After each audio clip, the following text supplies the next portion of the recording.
नाराज बताए जा रहे हैं। अब तो जेल से छूटेंगे मेरे ख्याल से हफ्ते 10 दिन 15 दिन, ज़्यादा वक्त नहीं रह पाएंगे।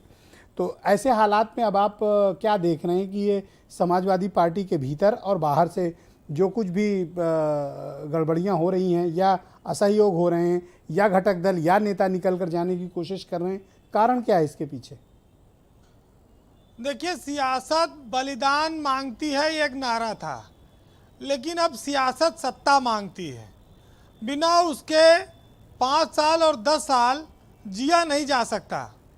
आजम खां एक ज़माने में मंत्री थे, उनका सिक्का चलता था, वो 2 साल से जेल में हैं, पता नहीं कब छूटेंगे। उनके ही लोगों ने रामपुर में अखिलेश यादव पर नज़रअंदाज करने का और मदद न करने का आरोप लगाया।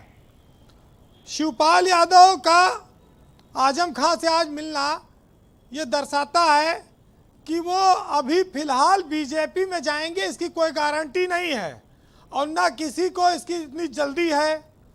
वो एक माहौल बना रहे हैं। उन्होंने अपनी एक पार्टी बनाई थी, अब उसको वो पुनर्जीवित करेंगे। उसको वो आजम खां को साथ लेकर या MIM के साथ आकर किस तरह से वो उत्तर प्रदेश में समाजवादी पार्टी के पैरेलल हो सकता है, एक विकल्प बनाएं। बीजेपी से वो गठबंधन कर सकते हैं या कुछ फ्रेंडली फाइट हो, ये लोकसभा का चुनाव जब आएगा तब दिखेगा। लेकिन चाहे सियासत हो, चाहे निजी जीवन या सार्वजनिक जीवन या सामाजिक, एक चीज़ ये हमेशा अहमियत रखती है कि न कद बड़ा न पद बड़ा न ओहदा बड़ा होता है, जो वक्त पर साथ खड़ा हो वही सबसे बड़ा होता है। आज आजम खां मुसीबत में हैं, जेल में हैं, उनके साथ एक बड़ा लंबा समय गुजरा है, तो स्वाभाविक है कि शिवपाल यादव का उनसे मिलना, कुछ बातचीत 1.5 घंटा अगर कोई जेल में रहा तो बातचीत तो सियासत की बहुत सारी होंगी, वो बात बाहर नहीं आई। देखिए, यूपी की जो सियासत है और उसकी जो परिस्थिति है, उसमें क्या विकल्प है? विपक्ष में रहो तो विपक्ष में जो है वो सबसे बड़ी पार्टी सपा है। उनके राष्ट्रीय अध्यक्ष, अगर कोई भी घटना होगी उसका क्रेडिट अखिलेश यादव को मिलेगा। जो छोटे छोटे दल हैं, जो उनके अध्यक्ष हैं, छत्रप हैं, वो कहाँ जाए, वो कैसे क्रेडिट मिले, वो कैसे सियासत करेंगे? 5 साल वो विपक्ष में रहे, अब कितना दिन और रह पाएंगे? 5 साल फिर सरकार है, अभी तो कोई जा नहीं रही है।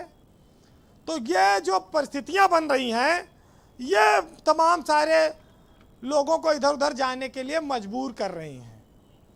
आप देखिए, कोई आंदोलन हो रहा है, या तो बीजेपी में जाओ और अगर विपक्ष में रहोगे तो कैरियर समाप्त, 2 ही चीज़ दिखती है। क्योंकि अब कोई 5 साल कोई और सत्ता का कहा जाए कि उम्मीद नहीं है कि इस बीच में मिल जाएगी, तो 2 ही रास्ता तो बनता है। बहरहाल विपक्ष के गठबंधन पर बीजेपी की नज़र है, वो चाहती है कि बिखराव हो।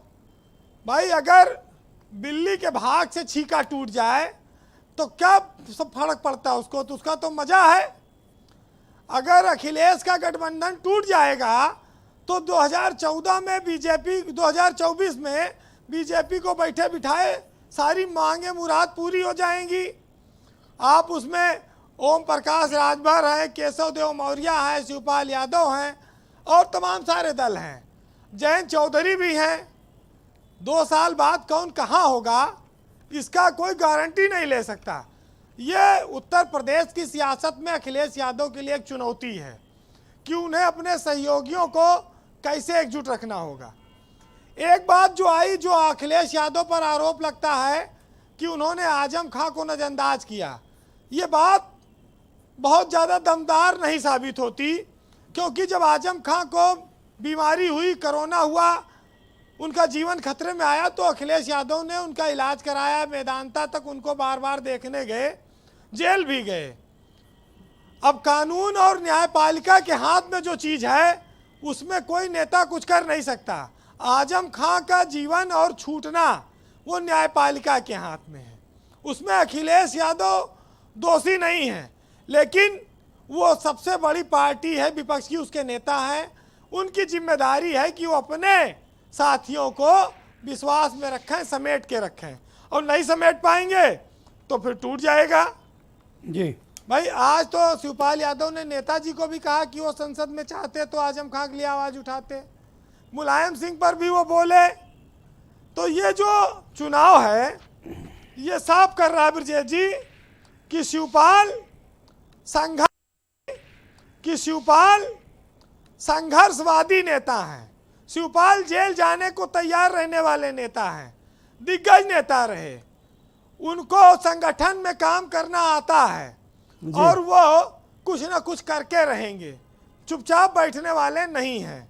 तो ये बात तो लोग जानते हैं उत्तर प्रदेश में, लेकिन समस्या ये है कि बेबसी क्या होती है उस इंसान से पूछो जो किसी को खो नहीं सकता और उसका हो भी नहीं सकता।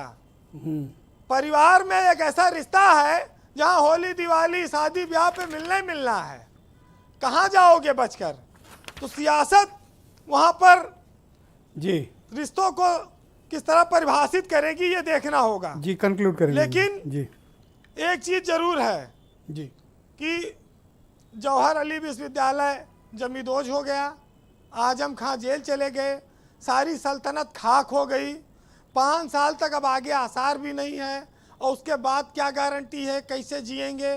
तो आजम खां कोई बाहुबली तो है नहीं, उनको भी जेल से चाहे रहें चाहे जेल से निकले कुछ ना कुछ तो सोचना पड़ेगा।